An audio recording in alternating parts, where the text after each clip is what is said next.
कहानी है रामपुर गांव की, जहां के मर्द महिलाओं को हमेशा नीचा दिखाने की कोशिश में रहते। अरे अभी तक खाना नहीं आया। क्या मुझे एक और शादी करने की जरूरत है? नहीं जी नहीं, ऐसा मत करना, वरना मैं कहाँ जाऊंगी। खाना लेकर मैं अभी आई जी। गांव की पंचायत में भी फैसले हमेशा औरतों के खिलाफ ही रहते। मैं जो फैसला सुनाता हूँ वो भगवान की आज्ञा होती है। इस लड़के ने अपने मन से शादी करके अच्छा नहीं किया। लड़के को घर भेज दो और इसकी शादी इसकी जाति की किसी लड़के से करवा दो। लेकिन ये लड़के, इसे तो गांव के बाहर निकाल दो। नहीं नहीं जमींदार साहब, ये क्या बोल रहे हैं? ऐसा नहीं हो सकता। मेरी बेटी मासूम है, इसे अच्छे बुरे की समझ नहीं है। अरे कहाँ जाएगी ये बेचारी?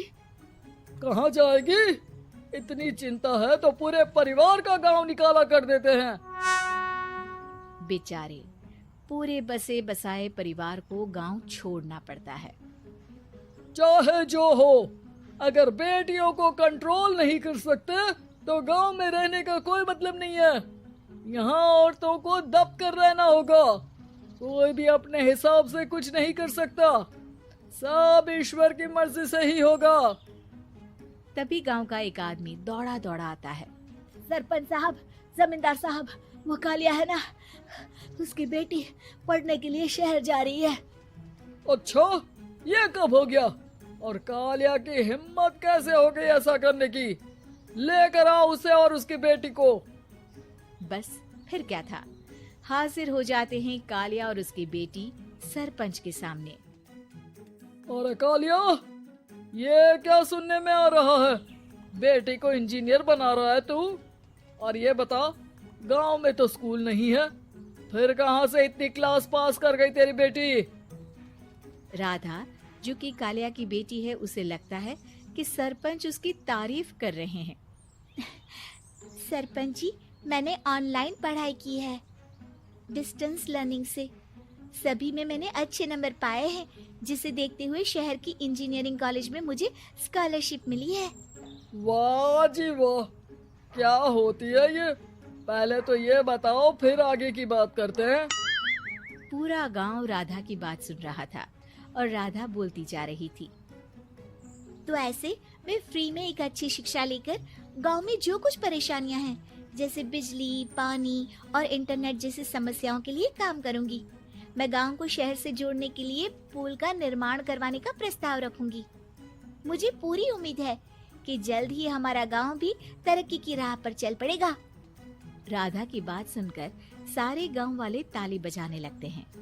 सरपंच को समझ नहीं आता कि वो क्या करे। चुप रह नादान लड़की, गांव के खिलाफ जाने के लिए तुझे गांव से बेदखल कर दिया जाएगा, वो भी पूरे परिवार के साथ। और हाँ, अगर ठीक से गांव में रहना चाहती है तो ये पढ़ाई लिखाई छोड़ दे। हम तेरे लिए गांव का कोई होनहार लड़का देखेंगे। तभी गांव का एक आदमी बोल पड़ता है। अरे नहीं नहीं सरपंच जी, राधा बिटिया जो बता रही है, अगर वैसा हो जाए तो हम लोगों को पैसा कमाने के लिए बाहर नहीं जाना पड़ेगा। हाँ जी, और ना ही कोसों दूर पानी के लिए भटकना पड़ेगा। हमारे बच्चे भी अच्छी पढ़ाई कर सकेंगे और आगे बढ़ेंगे, ना कि हमारी तरह खेती करते बैठेंगे। क्यों गांव वालों, राधा बिटिया का साथ देना चाहिए ना। सरपंच देखता है कि गांव राधा के साथ है तो वो चुप हो जाता है। वो घर आकर अपने सलाहकार से बात करता है, जो बहुत ही चालाक किस्म का इंसान होता है। अरे सरपंच साहब, आपको बहुत ही होशियारी से काम लेना पड़ेगा। एक बार गांव तरक्की कर गया, यहाँ के बालक पढ़ लिए तो कोई ना पूछेगा आपको। और फिर ये जो बेटा और बेटी है ना आपके, इनको भी आम लोगों की तरह ही जीवन जीना होगा। हाँ, लेकिन करे तो क्या करे? वो ना आप मुझ पर छोड़ दीजिए, बस मैं जैसा बोलूं करते जाइए। अगले रोज सुबह जब गांव वाले सोकर उठते हैं तो राधा के घर के बाहर और साथ ही वो लोग जिन्होंने राधा का सपोर्ट किया था, उनके घर के आगे लाल रंग से कल आऊंगी लिखा होता है। कल आऊंगी, ये क्या होता है? अरे यह तो खून से लिखा है, लगता है कोई भूत प्रेत या चुड़ैल का साया है। चलो सरपंच जी के पास चलते हैं। सभी सरपंच के पास जाकर उसे सारी बात बताते हैं। अरे ये तो बड़ी मुश्किल की बात है। चलो मैं एक बाबा को जानता हूँ, उन्हें बुला लेता हूँ। सरपंच बाबा को लेकर गांव के घर के बाहर जाता है। ओहो, तो ये वो चुड़ैल है जो उन लोगों को निशाना बनाते हैं जो गांव को बदलने का सपना देखते हैं। वो गांव को ऐसे ही संपन्न देखना चाहती है, वो नहीं चाहती कि कोई बाहरी यहाँ का कायाकल्प करे। क्या तुम लोगों में से किसी ने गांव को बदलने की सोच रखी है? तभी राधा की माँ रोते रोते आती है। मेरी राधा घर से गायब हो गई है। अरे कोई तो बचाओ, मेरी बच्ची कहाँ गई?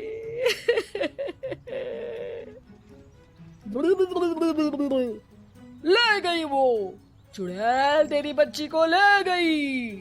अब वो उसे श्रापित करके छोड़ेगी, उस पर चुड़ैल का साया हो जाएगा।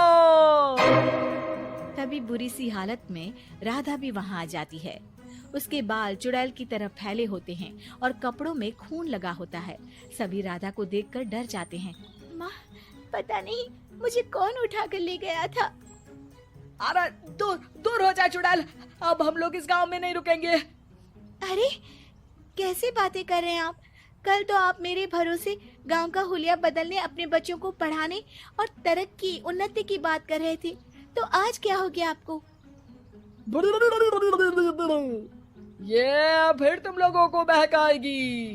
ये चुड़ैल गांव में आ चुकी है, ऐसे ही ये तुम्हारे घर के बच्चों को भी ले जाएगी। गांव वाले राधा को गांव से बाहर निकाल देते हैं। उसके माँ बाप रोते रहते हैं, लेकिन गांव वाले नहीं मानते। मैं भी अपनी बहन के साथ गांव के बाहर रहूंगा, लेकिन वो पढ़ाई नहीं छोड़ेगी। वहीं सरपंच के घर पर सलाहकार कहता है।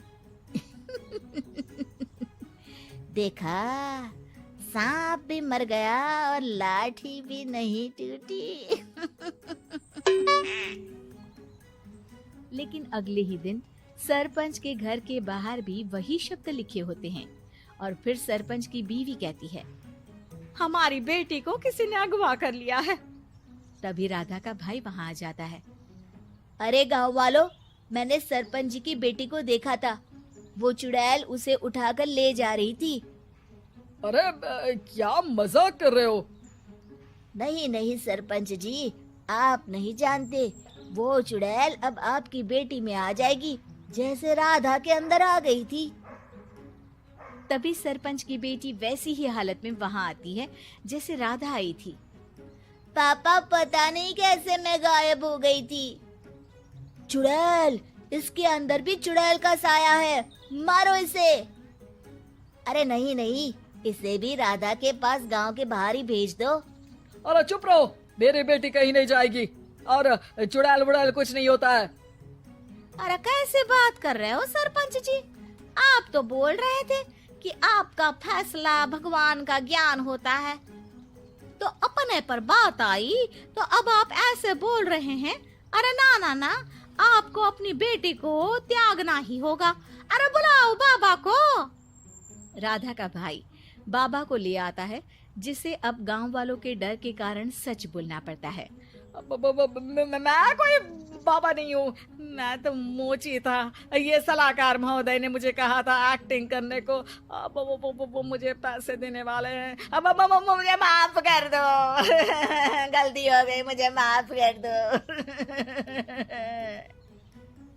तभी वहाँ राधा आ जाती है। देखा सरपंच जी, जब गांव के बच्चे साक्षर होंगे तो आप जैसे लोगों की चालाकी नहीं चलेगी।